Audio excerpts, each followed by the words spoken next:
Welcome to everyone. आज आसतु आमे माने पढ़िबा लिखन कौशल। पूर्व क्लास गुड़िकर आमे माने ओडिया पेडागोजीर बहुत किछि पढ़िचे।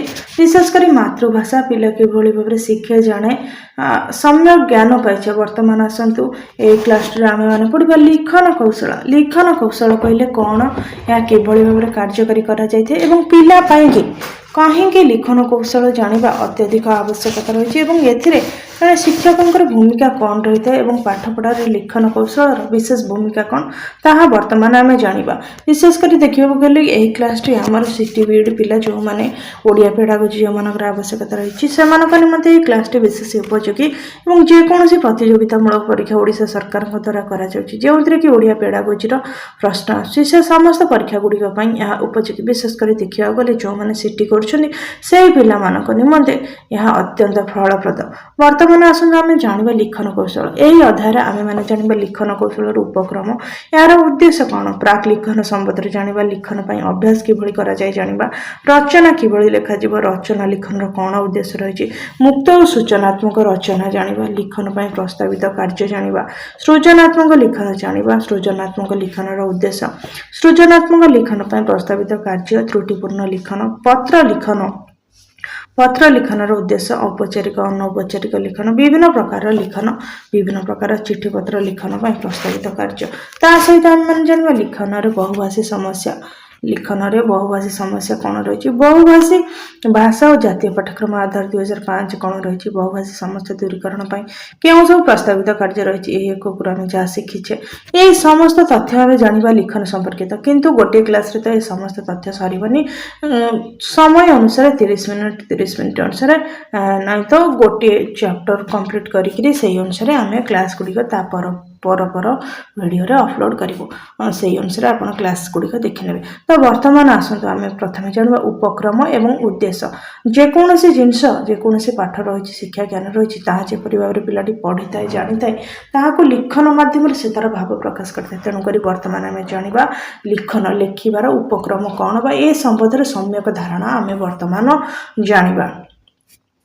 उपक्रम पूर्व अध्याय पठन विषय में जाने, पूर्व अध्याय आम पढ़ा संबंध भी जाचे, पूर्व वीडियो गुड़िक रही है। अध्याय आम लिखन कौशल विषय जाना, मातृभाषा शिक्षादान उद्देश्य आलोचना प्रसंग में लिखन गुरुत्व संपर्क सूचना दी जाए। अर्थात गोटे मातृभाषा शिक्षा दी जाए से पठन जी गुरुत्व रही, लिखन से अनुसार गुरुत्व रही। तेणुक यहाँ जाना आमपाई अत्यंत आवश्यकता रही। लेखा हूँ एक प्रकार कथा, अर्थात जमी आम कथा कही था, लिखा मत गोटे प्रकार कथा हाँ, कहीं जड़े लिखिले जड़े पढ़े, अर्थात गोटे पढ़ी बुझी थाए। तेणुक यह गोटे कथा सहित समान। लिखा समय आम जन सहित भाव विनिमय करता, अर्थात जहाँ पढ़ी था आम भाव विनिमय करता, से कौन सूचना तथ्य दी जाए बुझी था, आम आमर मनर भाव आम मन उंकी मारी थाए। आम से तथ्य को विश्लेषण कर आमर जो भावना रही परिप्रकाश करता।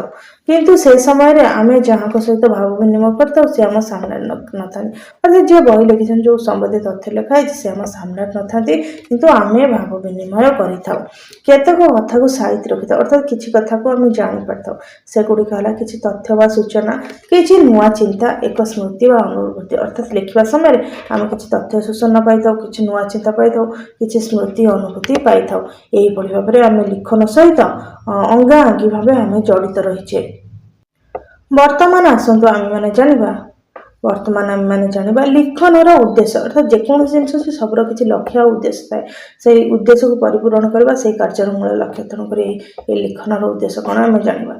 यही एकटी पढ़ी सारे शिक्षार्थी मैंने लिखन संज्ञा उद्देश्य कहे, या पढ़ी सारे शिक्षार्थी मैंने लिखन संज्ञा उद्देश्य कौन से सब जापर। लिखन विभिन्न पद्धति विषय अवगत होगा श्रेणी में प्रयोग करेंगे, पद्धति संपर्क जानते श्रेणी में प्रयोग करेंगे। विभिन्न प्रकार लिखन कौशल विषय जानवा सहित यार उपकार अपकार कहे, अर्थात क्यों प्रकार लेख, विभिन्न प्रकार अक्षर अच्छी, विभिन्न प्रकार भाषा रही, कौन प्रकार लेखा कौन, तार कौशल कौन से संपर्क जानवे, तार उपकार अपकार जानवे। रचनात्मक लिखन कौशल जानी श्रेणी प्रयोग करेंगे, अर्थात पिलाने रचना निज मनर भाव को किभଳି रचना भाव में लिखिपर गोटे तथ्य को प्रदान करेंगे से संबंध में जानवे। औपचारिक अनौपचारिक पत्र लिखन कौशल जानवे। औपचारिक अनौपचारिक, औपचारिक कहले जहाँ आम ऑफिशियल थाए, जमी विद्यालय हूँ औपचारिक, श्रेणी गृह आम घर हूँ अनौपचारिक, अर्थात जो गोटे आम शुद्ध भाषा कहवाक पड़ता है, शुद्ध शब्द लिखा पड़ता है, गोटे तथाकथित नीति नियम थाए औपचारिक कहे अनौपचारिक अर्थात आम साधारण चलन जो भाव में से भाव में आम कथबार्ता करता व्यवहार करता हूँ अनौपचारिक। तेणुक औपचारिक हूँ विभिन्न प्रकार दरखास्त पत्र लिखा, अनौपचारिक हूँ कौन आमर घर परिवार किसी पत्र लिखा, निज बंधु बांधव पत्र लिखा, निजस्व भाषा सांघातिक पत्र लिखा, यह हूँ अनौपचारिक। बहु भाषागत समस्या को बुझी तार निराकरण निजक प्रस्तुत करेंगे। अर्थात पिला जो भाषार समस्या थाए अर्थात गोटे मातृभाषा, गोटे पठन कथन भाषा आ गोटे निजर चतुर्पर्श चलता भाषा, यह हूँ बहुगत भाषा समस्या रही है। तो से सब बुझिकी तार निराकरण कि निजक प्रस्तुत करें। बर्तमान आम आसुचे प्राक लिखन। प्राक लिखन कहले प्रथम लेखा अर्थात प्रथम कौन लिखा कि भाव में लिखा से संपर्क में जाना।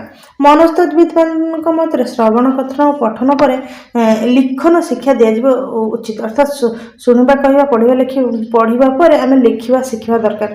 लिखन गोटे जटिल प्रक्रिया अर्थात यह गोटे बहुत कष्ट प्रक्रिया। ए शुणा सहित बुझा या शुणा समय आम कौन करता बुझी था अक्षर चिन्हट कर लिखा समय पिलाटा कौन करे शुणे शुणिक गोटे अक्षर लिखे बुझू था पाटी कर उच्चारण करवा आंगुल चलाई लिखा कम एका सांगे होता है। अर्थात पिलाटी बोली बोलिक लिखी था कहीक लिखी था बुझिक लिखी था तार आखि चली था हाथ चली था समस्त कार्य एका सांगे होता है। पुनश्च लिखन प्रक्रिया में हाथ आंगुलीर सूक्ष्म मांसपेशी नियंत्रण शिशु को तालीम देवा आवश्यक। अर्थात पिलाटी सडनली गोटे खड़ी कलम धरी पारे तेणुक तार हाथ और सूक्ष्म मांसपेशी कार्यकारी कर तालीम देवा दरकार। तेणु लिखन प्राक प्रस्तुति आवश्यक। तेणु लिखन निमंते प्राथमिक प्रस्तुति करने आवश्यक। लिखन किपर अधिक मन छुआ कर से विषय चिंता करने आवश्यक।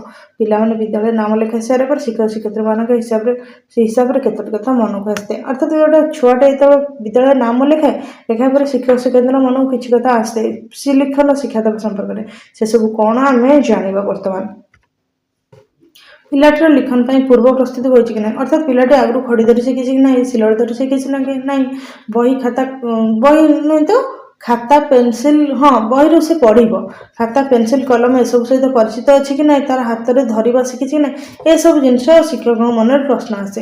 विद्यालय लिखन किपर पूर्व प्रस्तुति अर्थात जदि पिलाटी न शिखी तेज कि भाव में तार पूर्व प्रस्तुति कर से संपर्क में मन को प्रश्न आसे। लिखन केबठार किपर शिखा जाए अर्थात पिलार बयस आ तार मानसिक स्थिति से सब नहीं लिखन केबठार कि शिखा जाए से संपर्क में प्रश्न उठता है। लिखन को मन छुआ करने श्रेणी कि प्रकार कार्य अर्थात लिखनटा ये पिला आनंददायी हम से मत क्यों प्रकार कार्य सब कर उपयुक्त प्रसंग गुड़ी को जानवा सहित आम यह जानवा दरकार जे अक्षर को अलग अलग कर लिखा पिलार आग्रह को कमाई दे था। तेणु गीत गप ढगढमला इत्यादि अक्षर लिखन कराइले पिला आग्रह उद्दीपक होता है। अर्थात पिलाटी जो डायरेक्ट अक्षर लिखा तो कष्ट होता है कि गीत गप ढगढमली सहित लिखिले पिला को यह खुशी देता है। चित्र पिला अक्षर लिखार सहायक होता है। अर्थात गोटे कुम्भीर चित्र देखिए पिलाटी को जब कह कौन पिलाटी कह कुम्भीर तेणुक लिखार सहायक होता है। पिला प्रथम अक्षर शिखला बेले केवे भावी न अक्षर बोली बरं यह चित्र बोली जो पिलाटी अक्षर शिखे से जाने ना जे यह गोटे अक्षर बोली पिलाटी जाने कौन ये गोटे चित्र गोटे एमती गोटे गोटे लिखाई गोटे फुलर पाखुड़ा बोली ना ना एमती गोटे र गोल गोटे से फूल करता है कि गोटे छतु परी तो ये भाव में पिला जानते हैं यह गोटे चित्र बोली। तेणु चित्र मध्यम प्राक लिखन और लिखन अधिक फलप्रद होता है। तेणुक चित्र देखी पिलाटी जो लिख प्राथमिक लिखन और से लिखी था अधिक फलप्रद होता है। जमीक कुम्भीर को देखिक पिलाटी लिख कुम्भीर गोटे मांकड़ को देखिक लिख यह मांकड़ बोलिक तेणु यह चित्र देखिक पिलाटी जब लिख अधिक फलप्रद होता है। प्राक लिखन केतोटी प्रस्तावित कार्य अर्थात पिलाटी प्रथम लिखापी केतोटी कार्य कराई थे अर्थात से कार्य गुड़ी कौन किसी गोटे अभ्यास दी जाए किसी गोटे चित्र दी जाए तो से सब तार प्राक लिखन केते गुड़े प्रस्तावित कार्य। आम वर्णमालार लिपि गुड़िक साधारणतः केतक सरल और वक्र लेखा वृत्तांश और वृत्त द्वारा गठित। तेणु अक्षर शिक्षा पूर्व तले गार गुड़िक आग्रह उद्दीपक भाव अभ्यास कराइबा। अर्थात आमर जो वर्णमाला अच्छे वर्णमाला पिलाटी जेहेतु भावुची अक्षरटा गोटे अक्षर नुह यह गोटे चित्र तेणुकर चित्र सहित संश्लिष्ट कराइबा दरकार। जो भाव में आम वर्णमाला केमती अटा एमती थाए ना ना अटा अर्धवृत्ताकार ତାପରେ ଯେତେବେଳେ ଆକାର ଦେବେ ଗୋଟେ ମାନେ ସିଧା ଆମର କଣ ସରଳ ରେଖା ଦଉଛି, ବକ୍ର ରେଖା ବଙ୍କା ଆକାର ଲ ରେ ଦଉଛେ, ବୃତ୍ତାଂଶ ବୃତ୍ତର ଅଧ ଏମିତି ତାପରେ ବୃତ୍ତ କହିଲେ ର ଏଇ ଯୋଉ ବୃତ୍ତ। ତେଣୁ ଅକ୍ଷର ଶିକ୍ଷା ଦେବା ପୂର୍ବରୁ ପିଲାକୁ ଏଇ ଗାର ଗୁଡ଼ିକ ଧୀରେ ଧୀରେ ଅଭ୍ୟାସ କରାଇବା ଦରକାର। ସେମିତି ବେଙ୍ଗ କେମିତି ଡିଏ, ବେଙ୍ଗ ଏମିତି ପଖକୁ ଡେଇଁକିରି ଯାଏ ନା, ନାଇଁ ସେ ଅଧା ଅର ଯେମିତି ଅର୍ଧ ବୃତ୍ତାଂଶ ପରିକା। ବେଙ୍ଗ ଦୂରରେ ଏକ ଝିଣ୍ଟିକା ବସିଥିବାର ଦେଖିଲା, ସେ କିପରି ଯିବ ଚିତ୍ର କରି ଦେଖା। ଅର୍ଥାତ୍ ପିଲାଟି ଆମକୁ ଆମେ ଯେତେବେଳେ ଦେଖେଇବା ବେଙ୍ଗଟା ଏମିତି ଡେଇଁ ଡେଇଁକିରି ଗଲା ନା ନାଇଁ ଝିଣ୍ଟିକାକୁ ଦେଖି ଖାଇବା ପାଇଁକି, ତେଣୁକରି ସେ ଅର୍ଦ୍ଧବୃତ୍ତ ଆକାରରେ ଯିବ। ତେଣୁକରି ଏହିପରି ଭାବରେ ଆମର ବର୍ଣ୍ଣମାଳାର ଯେଉଁ ଚିତ୍ର ସହିତ ସଂଶ୍ଳିଷ୍ଟ ଅଛି ତାହା ଆମେ ପିଲାକୁ ପ୍ରଥମେ ଶିଖାଇବା ଦରକାର ଏବଂ ପିଲାକୁ ଏଥିନିମନ୍ତେ ବହୁତ ଆଗ୍ରହ ଆସିବ, ପିଲା ଖୁସି ହେବ, ତାକୁ ଯାହା ଲାଗିବନି କି ଏହା ଗୋଟେ ଅକ୍ଷର ବୋଲି, ସେ ଖୁସିରେ ଏହା ଶିଖିବ। ପିଲାଟିକୁ ଛୋଟ ଗାର ବିଷୟରେ ଧାରଣା ଦେବା ପାଇଁ ଆମେ ପିଲାକୁ ଚିତ୍ର ମାଧ୍ୟମରେ ଧାରଣା ଦେଇପାରିବା। କିଭଳି ଧାରଣା ଦେବା? ଦେଖନ୍ତୁ ଏଠି ଗୋଟେ ଛତା ଅଛି, ଛତାରେ ବର୍ଷା ବିନ୍ଦୁ ପଡୁଛି ଛୋଟ ଛୋଟ କି, ତେଣୁକରି ଛୋଟ ଗାର ବିଷୟରେ ପିଲା ଧାରଣା ଦବ। ଯେମିତିକି ଛୋଟ ଗାର କଣ ଲ ହେଲେ ଏମିତି ଗୋଟେ ଗାର ଦବ, ଲଟା ପିଲା ଲେଖିବ, ଅର୍ଦ୍ଧବୃତ୍ତ ତାପରେ ବୃତ୍ତ ତାପରେ ଲ ଗୋଟେ ଗାର ଦବ ନା ନାଇଁ। ତେଣୁକରି ଏଇଭଳି ଭାବରେ ପିଲାକୁ ଆମେ ଶିକ୍ଷା ଦେଇପାରିବା। ପିଲାମାନଙ୍କୁ ଗାର ବିଷୟରେ ଧାରଣା ଦେବା ପାଇଁ ଛତା ଉପରେ ବର୍ଷା ହେଲେ କିପରି ପଡ଼ିବ ତାର ଚିତ୍ର କରିବା ପାଇଁ କହିବା। ପିଲାଟିକୁ ଏମିତି ଚିତ୍ର କରିବା ପାଇଁ କହିବା, ଛତାଟି ଗାରରେ ପୁରା ଭର୍ତ୍ତି ହେଇଯିବ, ପିଲାଟି ଏମିତି ପାଣି ପଡୁଛି ମାନେ ଛତାଟା କଣ ଗାରରେ ଭର୍ତ୍ତି ହେଇଗଲା। ଏପରି କାମ କରିବା ଦରକାର ଯେପରି କମ ସମୟରେ ଅନେକ ରେଖା ପିଲାମାନେ ଆପେ ଆପେ କରିବେ। ଅର୍ଥାତ୍ ପିଲାଟିକୁ କିଛି ଏମିତି କାମ ଦରକାର ଯେମିତିକି ଅଳ୍ପ ସମୟରେ ପିଲାଟି କରିବ। ପିଲାଟିକୁ କୁହ ତମେ କେତେ ଗୁଡ଼ିଏ ବାଡ଼ିର ଚିତ୍ର କଲ, ସେମିତି ବଡ଼ ବଡ଼ ବାଡ଼ି ଗାର ଗାର ଗାର ଗାର ପକେଇ ଦେଇଯିବ। ବାଲିରେ ଆଙ୍ଗୁଠି ବା କାଠି ସାହାଯ୍ୟରେ ସରଳ ରେଖା, ବକ୍ରରେଖା, ବୃତ୍ତ, ଅର୍ଦ୍ଧବୃତ୍ତ ଇତ୍ୟାଦି ଅଙ୍କନ କରିବେ। ଅର୍ଥାତ୍ ଯୋଉ ବାଲି ପଡ଼ିଥିବ ବିଦ୍ୟାଳୟରେ ପଡ଼ିଥିବ ପିଲାମାନଙ୍କୁ ଖେଳିବା ପାଇଁ ଆଙ୍ଗୁଠି ଦ୍ୱାରା କଣ ସରଳ ରେଖା, ସିଧା ଗାର, ବକ୍ର ରେଖା, ବଙ୍କା ଗାର, ବୃତ୍ତ, ଗୋଲ, ଅର୍ଦ୍ଧବୃତ୍ତ ଏମିତି ଏସବୁ ଚିତ୍ର କରିବା ପାଇଁ ଦେବା। କାହିଁକିନା ପ୍ରଥମରୁ କହିଛି ଏସବୁ ଆମର ଅକ୍ଷର ସହିତ ସଂଶ୍ଳିଷ୍ଟ ରହିଛି। ଡ୍ରଇଂ କାଗଜରେ ପେନସିଲ ସାହାଯ୍ୟରେ ଜ୍ୟାମିତିକ ଚିତ୍ର ଆଙ୍କିବା ଏବଂ ସେଗୁଡ଼ିକୁ ରଙ୍ଗ ଦେବା କାମ କରିବେ। ଜ୍ୟାମିତିକ ଚିତ୍ର ଯେମିତି ତ୍ରିଭୁଜ, ଯେମିତି ବୃତ୍ତ ଏସବୁ ଆଙ୍କିକିରି ତାହାକୁ ପିଲାଟି ରଙ୍ଗ ଦେବ। କାଗଜ ଭାଙ୍ଗିବା, କାଗଜ ଚିରିବା, ପତ୍ର ସଜାଇବା, ଫୁଲ ସଜାଇବା ଇତ୍ୟାଦି କାର୍ଯ୍ୟ ମଧ୍ୟ କରାଯାଇ ପାରିବ। ପିଲାଟିକୁ ଏ କାମ ସବୁ କରିବାକୁ ମଧ୍ୟ ଦିଆଯିବ, ଯାହାଦ୍ୱାରା ପିଲା ଶିଖିବାରେ ଆଗ୍ରହ ଆସିବ। ଏକଥା ସତ୍ୟ ଯେ ଲିଖନ ଏକ ଜଟିଳ ପ୍ରକ୍ରିୟା ହୋଇଥିବାରୁ ଶିଶୁମାନେ ସହଜରେ ଏହି କାର୍ଯ୍ୟ କରିବା ପାଇଁ ଆଗେଇ ଆସିନଥାନ୍ତି। ତାଙ୍କ ମନରେ ଭୟ ଥାଏ ଯେ ସେମାନେ ଲିଖନ ଶିଖିପାରିବେ ନାହିଁ, ତେଣୁକରି ପିଲାମାନେ ଭୟ କରନ୍ତି ସେମାନେ ଲେଖି ଶିଖିପାରିବେ ନାହିଁ। ଏହି କାରଣରୁ ଲିଖନ କାମ କରିବା ପୂର୍ବରୁ ଉପରୋକ୍ତ କାମ ମାଧ୍ୟମରେ ଶିଶୁ ମନରୁ ଭୟ ଦୂର କରିବା ଆବଶ୍ୟକ। ତେଣୁକରି ଏହିସବୁ କାମ କରି ଶିଶୁ ମନରୁ ଆମେ ଭୟ ଦୂର କରିପାରିବା। ପିଲାଟି ଖୁସିରେ ଶିଖିବ, କାହିଁକିନା ସେ ଗୋଟେ ବାଲି ଉପରେ କଣ ଆଙ୍ଗୁଠିରେ ଏମିତି ଗୋଲ କରିବ, ଗାର କରିବ, ତାକୁ ଖୁସି ଲାଗିବ। ଏହିପରି ଭାବେ କାର୍ଯ୍ୟ କରି ପିଲାଟି ଶିଖିବ। ଦକ୍ଷତା ସହିତ ଅକ୍ଷରର ବିଭିନ୍ନ ଅଂଶ ଲିଖନ। ତ ଅକ୍ଷର ବିଭିନ୍ନ ଅଂଶ ମଧ୍ୟ ଲେଖିବା। ଆମ ବର୍ଣ୍ଣମାଳାରେ ସବୁଯାକ ଅକ୍ଷର କେତୋଟି ବୃତ୍ତ, ବୃତ୍ତାଂଶ, ରେଖାଖଣ୍ଡକୁ ନେଇ ଗଠିତ। ରେଖାଖଣ୍ଡ ଗୁଡ଼ିକୁ ସୂଚାଇ ଦିଆଯାଇଛି, ଭଲ ଭାବରେ ଲକ୍ଷ୍ୟ କର। ତ ଆମେ ଜାଣିଲେ ଆମ ବର୍ଣ୍ଣମାଳାରେ ଯେଉଁ ଅକ୍ଷର ଗୁଡ଼ିକ ରହିଛି ରେଖା, ରେଖାଖଣ୍ଡ, ବୃତ୍ତ, ବୃତ୍ତାଂଶକୁ ନେଇ ଗଠିତ। ସେମିତି ଦେଖନ୍ତୁ ଆମେ ବର୍ତ୍ତମାନ ଲେଖିଲେ ଗୋଟେ ଅର୍ଦ୍ଧବୃତ୍ତ ଗଲା, ଏଠି ଗୋଟେ ବୃତ୍ତ ଗଲା, ତାପରେ ଏଠି ଗୋଟେ ସରଳ ରେଖା ଗଲା, ଏଠି ଗୋଟେ ସରଳ ରେଖା ଗଲା, ଏଠି ଗୋଟେ ବୃତ୍ତ, ଏଠି ଗୋଟେ ଅର୍ଦ୍ଧବୃତ୍ତ, ଆଉ ଗୋଟେ ଏଠି ଗୋଟେ ରେଖାଖଣ୍ଡ ନା ନାଇଁ। ତ ଏଇଭଳି ଭାବରେ ଆମର ବର୍ଣ୍ଣମାଳା ସଂଶ୍ଳିଷ୍ଟ ରହିଛି। ତେଣୁକରି ପିଲାଟିକୁ ଏଇ ଚିତ୍ର ସବୁ ବିଶେଷ କରି ମନେ ରଖନ୍ତୁ, ଏଇ ଯେଉଁ ଚିତ୍ର ସବୁ ଦେଇଛି ଏଇ ଚିତ୍ର ସବୁ ପିଲାଟିକୁ ଶିଖେଇ ଦେବା ଦରକାର। ଏହି ରେଖା ଓ ବୃତ୍ତ ଗୁଡ଼ିକୁ ଆଗ୍ରହ ଉଦ୍ଦୀପକ ଭାବରେ ଦେଖିଲେ ପିଲାମାନେ ସହଜରେ ଶୀଘ୍ର ଲିଖନ ଶିଖିପାରିବେ। ତ ଲିପି ଲିଖନ ପାଇଁ ସାଧାରଣତଃ 3ଟି ପଦ୍ଧତି ଅନୁସରଣ କରାଯାଇଥାଏ, ସେଗୁଡ଼ିକ ରହିଛି। ତ ବର୍ତ୍ତମାନ ଆମେ ଜାଣିଲେ ଲିଖନର ଉପକ୍ରମ ଜାଣିଲେ, ଉଦ୍ଦେଶ୍ୟ ଜାଣିଲେ, କିନ୍ତୁ ଲିଖନ ପାଇଁକି ଯେଉଁ ପଦ୍ଧତି 3ଟି ପଦ୍ଧତି ରହିଛି ସେଇ ପଦ୍ଧତି ଗୁଡ଼ିକ ପରବର୍ତ୍ତୀ କ୍ଲାସରେ ଆମେମାନେ ଜାଣିବା, କାହିଁକିନା କ୍ଲାସଟି ବହୁତ ଅଧିକ ଲଙ୍ଗ ହେଇଯିବ।